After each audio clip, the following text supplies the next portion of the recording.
Έτσι όπως είμαστε πρωτήτερα που ήταν ο Μάρξ εδώ. Ναι, εκεί και με το που θα ξεκινήσει η γκάιτα τα παιδιά θα πιαστούν στο χώρο γιατί είναι πιο πάσο.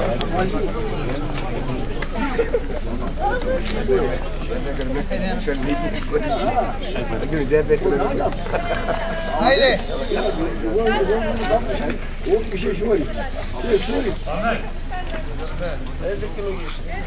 Παναγιώτη, ορίστε.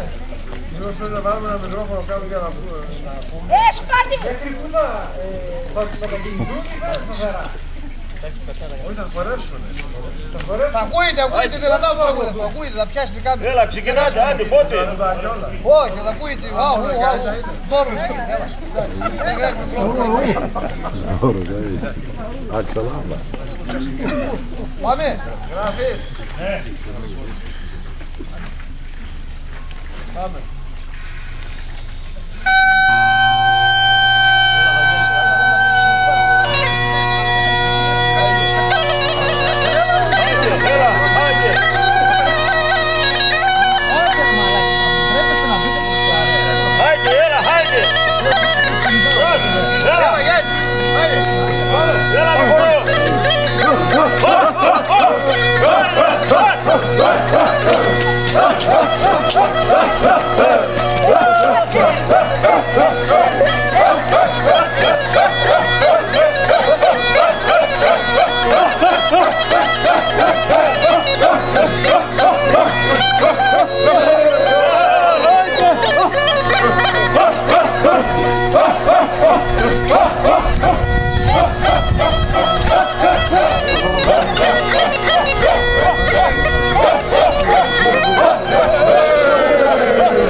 Ξύλο έγινα.